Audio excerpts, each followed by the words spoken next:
S'éloigner du réel, c'est nécessaire parce que ça permet d'entrer dans l'intimité des personnages. Or, c'est quelque chose auquel on n'a pas accès, évidemment, quand on regarde les négociations diplomatiques, et en plus du fait qu'on n'a pas accès à l'intérieur des négociations diplomatiques. Donc il faut à la fois fictionner, inventer, mais on a essayé de tout rendre plausible.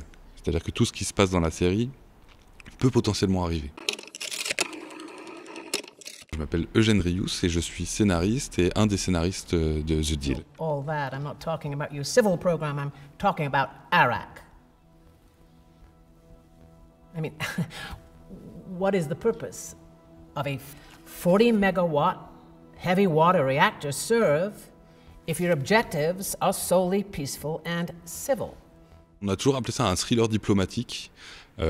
Qui n'est pas un genre encore existant, mais parce qu'il y a à la fois des enjeux diplomatiques très forts, et puis il y a aussi ce qu'on appelle un time lock en anglais, c'est-à-dire qu'il y a un compte à rebours pour le personnage principal et pour le personnage de Sanjabi.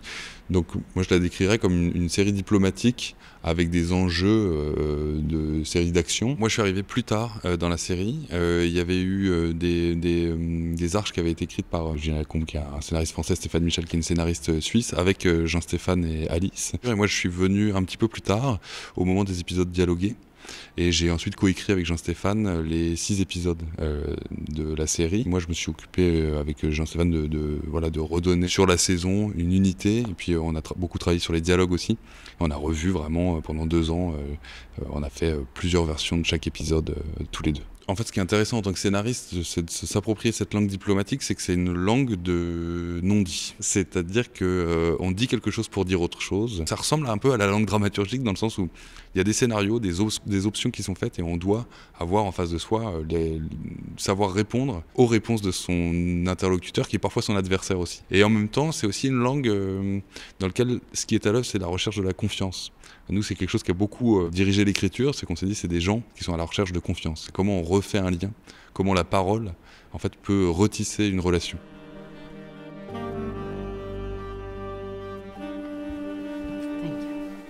Hey! What is going on here? What's going on here? I'm wondering that myself. I mean, do I have to do his laundry? Do I have to do his shopping? I have other things to do, okay? You tell him that next time he calls laundry service. Yes? I have other things to do. I'll do it for one time. Alors moi quand je suis arrivé, il y avait déjà un gros dossier de préparation dans lequel il y avait plein d'éléments sur la diplomatie, des morceaux des mémoires de Wendy Sherman, toutes des questions sur le programme nucléaire iranien. Et ensuite, comme l'écriture a été assez longue, moi je me suis renseigné quotidiennement par la presse majoritairement, la presse généraliste mais aussi la presse spécialisée. Et puis en fait toute l'actualité. Je pense que c'est aussi pour ça que j'ai réussi à travailler avec Jean-Stéphane, c'est que je suis arrivé, j'avais déjà une sorte de passion pour l'information. C'était un sujet qui m'intéressait, donc les sources, ça va du Monde au New York Times, au Guardian, pas mal de journaux internationaux. Et puis l'autre intérêt, c'est aussi d'aller voir d'autres journaux, des journaux des pays dont on parlait, des journaux israéliens pour savoir comment ces choses-là sont traitées dans la presse. Journaux iraniens, c'est plus compliqué parce que la presse étant contrôlée par l'État et ne parlant pas le farsi, c'est un peu plus difficile. Mais voilà, d'essayer de s'imaginer aussi ce que c'était qu'un peu ces points de vue. La question était de choisir certains moments, d'essayer de ne pas tricher, mais en même temps l'écriture scénaristique d'une série, c'est la concentration d'un monde, donc on fait croire que se passe en 10 jours ce qui s'est passé en 5 ans. S'éloigner du réel, c'est nécessaire parce que ça permet d'entrer dans l'intimité des personnages. Or, c'est quelque chose auquel on n'a pas accès, évidemment, quand on regarde les négociations diplomatiques, et en plus du fait qu'on n'a pas accès à l'intérieur des négociations diplomatiques. Donc il faut à la fois fictionner, inventer, mais on a essayé de tout rendre plausible. C'est-à-dire que tout ce qui se passe dans la série peut potentiellement arriver.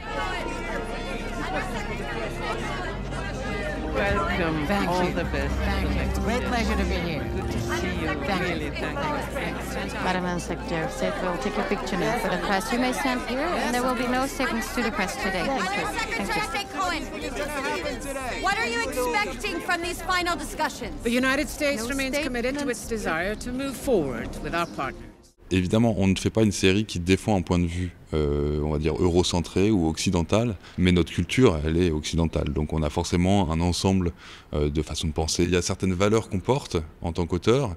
Néanmoins, à l'écriture, quand on défend le point de vue des Iraniens, il faut qu'on défende complètement le point de vue d'un personnage iranien, le personnage de Katibi, par exemple, qui est un défenseur du régime, qui est vraiment un gardien de la révolution. On a besoin de savoir ce qu'il défend. C'est-à-dire qu'en fait, on a besoin de l'alimenter par un anti-américanisme très violent. Et ça vient en se renseignant dans l'histoire. Et aussi de montrer que les zones ne sont pas monolithiques. Un des grands problèmes de la façon dont est traitée la géopolitique aujourd'hui, une personne venant d'une aire géographique pense comme ça et pas autrement. Or, nous, on a essayé de montrer, notamment pour l'Iran, on a quelqu'un qui est vraiment un soutien du régime. On a le ministre des Affaires étrangères qui est un peu tiraillé, lui, entre à la fois représentant du régime, mais de l'aile progressiste, tout en étant tiraillé intérieurement par sa fille, qui elle, est une manifestante. Et il y a aussi le point de vue d'un opposant au régime, qui n'est pas lui-même anti-patriotique, qui n'est pas anti-iranien, mais qui est quelqu'un qui a été incarcéré. En fait, chaque personnage a son opposant à l'intérieur de son propre camp. Même chez les Suisses, l'opposition d'Alexandra Weiss avec son mentor qui est Brunner. Donc de se dire qu'à chaque fois, on pouvait travailler des relations entre personnages par rapport aussi à la perception qu'ils avaient des autres. Donc on a essayé vraiment à chaque fois d'apporter de la diversité de points de vue. Et de voir que les Européens, en fait, ont aussi une fascination pour la culture iranienne. Ce qui n'est pas du tout le cas des Américains pour qui c'est un peu des ennemis héréditaires depuis la crise des otages en 1979. Dans la diplomatie française, même dans ses compromissions, il y a une histoire. Ça n'est pas que la bonne partie de la diplomatie, mais c'est en tout cas, ça permet de voir qu'il y a des histoires, des liens qui sont tissés. La série étant d'origine suisse, c'était la RTS qui l'a commandée au départ. Effectivement, le point de vue, c'était le point de vue des négociateurs. Donc on a dû un petit peu concentrer l'Europe et la France, et donc l'Allemagne et le Royaume-Uni dans une seule et même personne. Mais évidemment, c'est toujours plus divers que ça, comme les délégations sont en vrai plus nombreuses. De la même manière qu'on a traité la Chine comme un observateur, et les Russes, qui sont un tout petit peu périphériques, même s'ils sont quand même au cœur de la série, mais non, la France, effectivement, n'a pas un rôle central, mais on peut supposer que ce qui est dit par l'Europe est quand même souvent la position de la France.